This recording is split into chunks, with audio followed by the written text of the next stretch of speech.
We know to expect a fearsome rushing attack from Kansas State in 2 days, but what about Adrian Martinez and their passing game? Well, that's a little more questionable. Plus, how should the Tigers attack the Wildcats' 3-3-5 defense? Well, all this and more on the game coming up right now on Locked On Mizzou.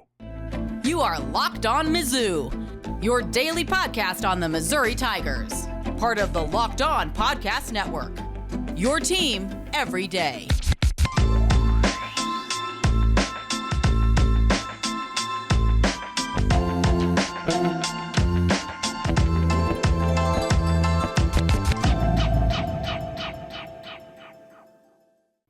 Hey, all you true sons and daughters, I'm John Miller, your Mizzou mafioso and the central scrutinizer of Missouri Tigers football and basketball. And today's episode is brought to you by Upside. Download the free Upside app and use promo code LOCKED to get $5 or more cash back on your first purchase of $10 or more.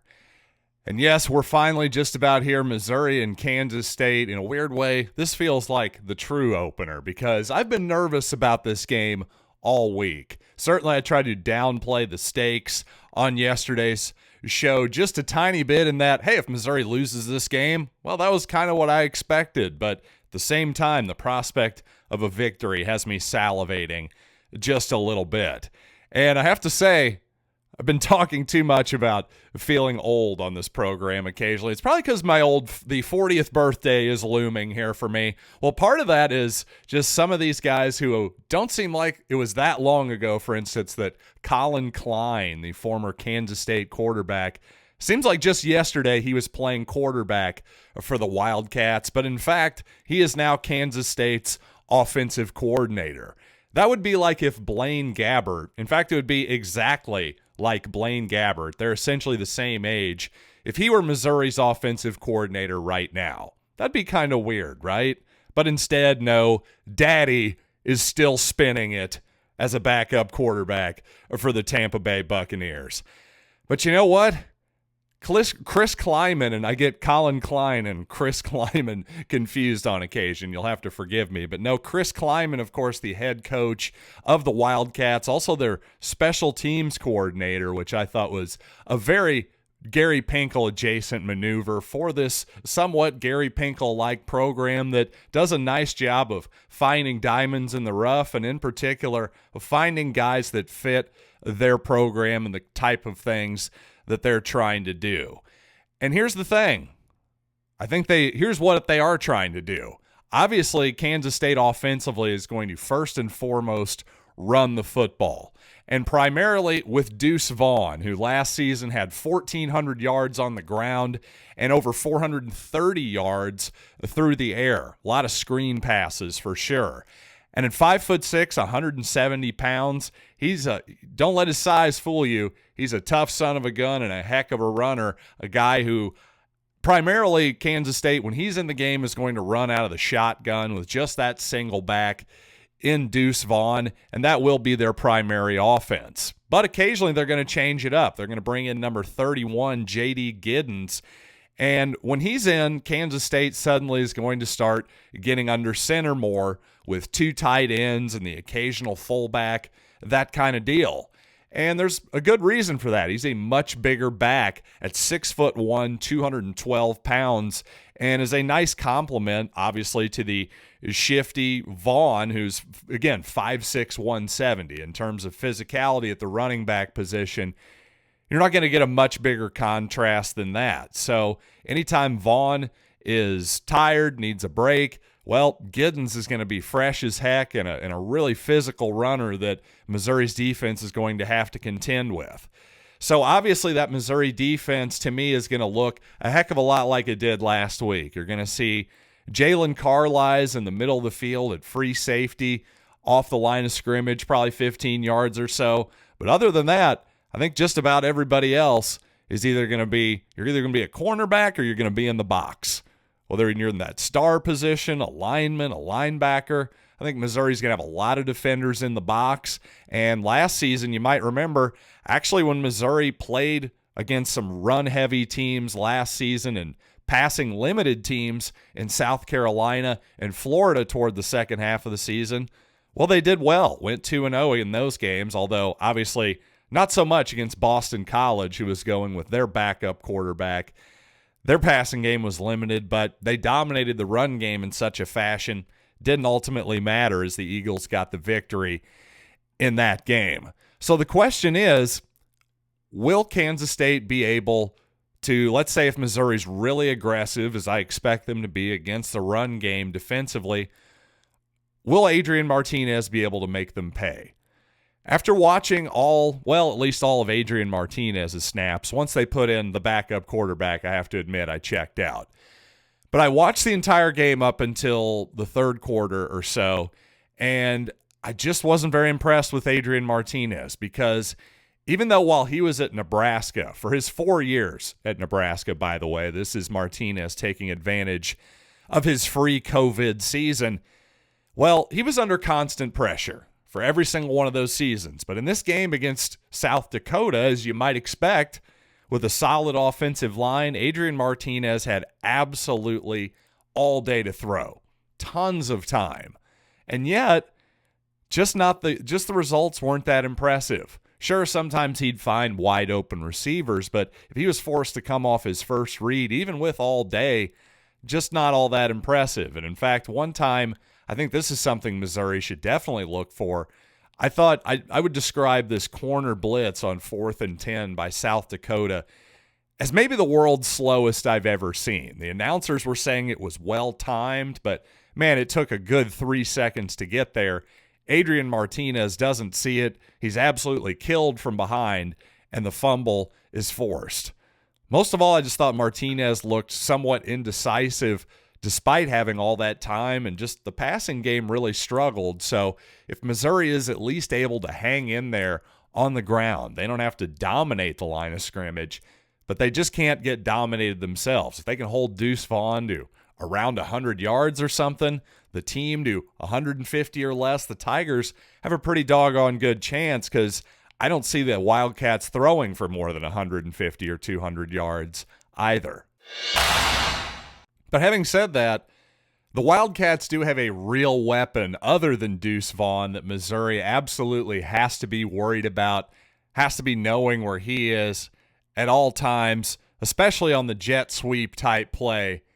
And that guy is Malik Knowles. And I want to talk more about that young man coming up, and also the Wildcats defense, that 3-3-5, and how Missouri should attack it. But first, let's talk about the Upside app. And you know what? Inflation is really hitting all of us hard right now, especially where it hurts, in the old pocketbook, right? Well, for anyone who buys gas, groceries, dines out on occasion, that's probably all of us, I assume. Well, with every purchase, guess what? By using the Upside app, I'm earning cash back. Every time I go to the pump, yes, it's just free money in your pocket. How easy is the app to use? Well, it isn't just too good to be true.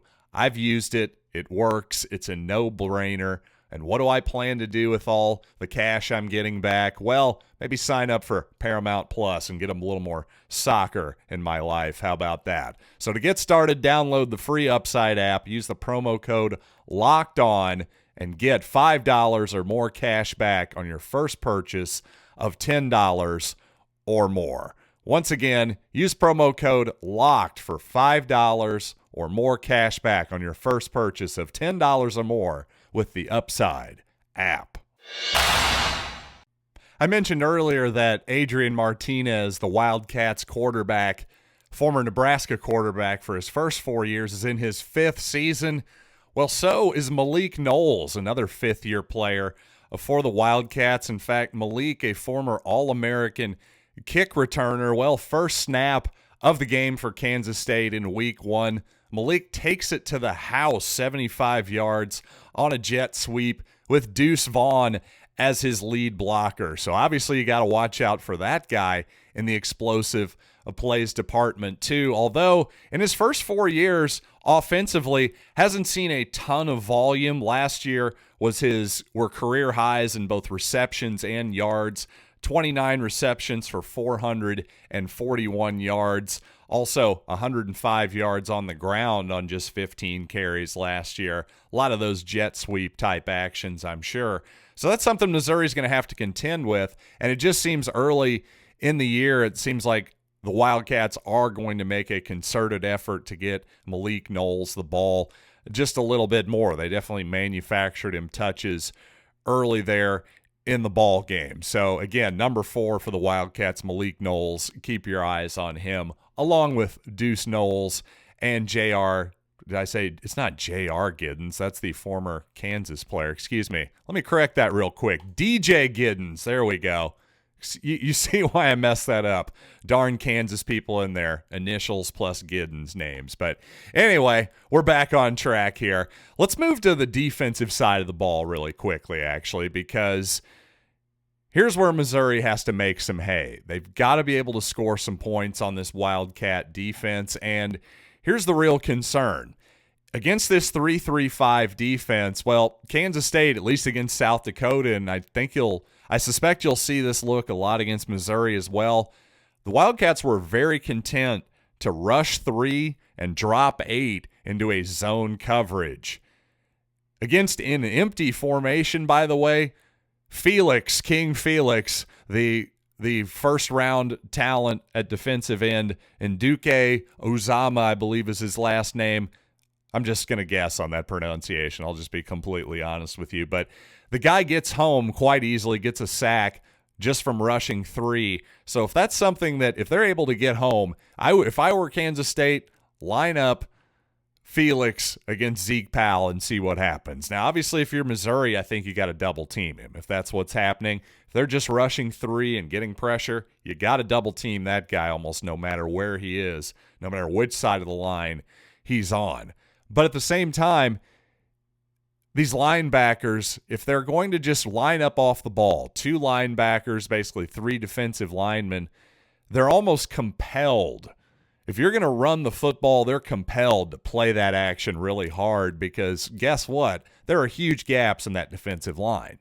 So what does that mean? Even better, not only, yes, should you be hopefully able to run the football somewhat effectively against this look, but even better, those linebackers are going to just by absolute necessity, they almost have to bite on run fakes. So therefore, if I'm Eli Drinkwitz, I'm looking at that and saying, hey, how about some little quick play action passes, some pop passes over the middle of the field to the tight ends, the slot receiver, that type of deal. I know Eli isn't big necessarily on throwing to the tight ends unless it's a specialty play or trick play, a play where it's absolutely designed almost to fool the defense and get it to a tight end.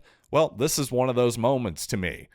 Set that kind of thing up, and especially against a Wildcat coverage. Again, if they're going to be dropping 8 guys into a zone coverage with 2 deep safeties often, they're basically begging you to run the ball. But if you're going to play action fake it, they're also basically begging you to throw the ball down the middle of the field in the intermediate and deeper parts of the field. So if you're Missouri, can you exploit that? I'd like to think so. We have some real speed in the slot potentially with Dominic Lovett, with Mookie Cooper in the slot on occasion. Let's try to take advantage of that with some deep shots off play action. Now, even if Missouri is able to hold up against a 3-down rush, obviously in a 3-3-5, one of the advantages of that is you're going to be able to bring extra players from different angles, basically a freedom to blitz without giving up much in coverage because, well, if you bring an extra guy, quote unquote, well, you've still got 7 guys back in coverage like a normal base defense would. So to me, also with this zone coverage, in theory, it should also an advantage for the Wildcats. It should be easier to play the run in some ways, especially against a quarterback who can scramble like Brady Cook. You noticed on his 20 or so yard touchdown scramble last week against Louisiana Tech, well, Brady Cook recognized man coverage and the play going off to his right. He took off, ran it to his left, and there was basically nobody there. Against the Wildcats, that's probably not going to happen. They don't seem to run a whole lot of man coverage. But also with that, should be some advantages for Missouri, and also I think just some designed runs. Now, the designed runs by Brady Cook, say keeping it on the back end of a zone read, that kind of thing, that stuff should still be just as much open against this defense as it would be as anybody else. It should be just as much of a problem anyway to account for. Let's put it that way. So again, what would I do if I were Eli Drinkwitz, if I were this Missouri coaching staff? Well, offensively, I think on standard downs, if Kansas State is going to show you that look where they have 3 down linemen with basically 2 linebackers in the box, the linebackers are all off the ball, the safeties are off the ball in terms of the line of scrimmage, I think you have to run to that. If it's 1st and 10, hand it off. And if it's not working, my God, we're probably in trouble. That's all there is to it. If you're the Missouri interior offensive line, you got to play a little bit better than you did last week, in my opinion, and push that pile forward. If Missouri can do that, if they can start being successful on the ground, well, suddenly Kansas State has to adjust a little bit, has to bring some of its linebackers onto the line of scrimmage, bring some extra pressure. Suddenly things start to open up a little bit. I'm just afraid that if Missouri isn't able to run the football, Kansas State will happily drop 8 into coverage, give Brady Cook really tight windows and possibly more pressure than you might expect 3-on-5, especially in a situation where that Wildcat defensive line knows that Missouri is likely to pass and, it's 2nd and 9, it's 3rd and 8, that kind of deal. That's the thing that would worry me a lot. Defensively, I don't think there's a big mystery to what Missouri should do. I think they should basically play how they did in week 1. Again, 1 safety in the middle of the field, keep Dalen Carnell and Martez Manuel, the star position players, keep them in the box because we need help. There's no doubt. And I'm not even saying that I don't have faith with this Missouri running defense or anything. I think Tyron Hopper, Josh Landry, Christian Williams, Jaden Jernigan, all these transfers, so far so good. I think those guys all in the middle of that Missouri defense, by the way, should really help against the run. But at the same time, I just think that you have to commit to playing the run against Kansas State because that's their obvious strength.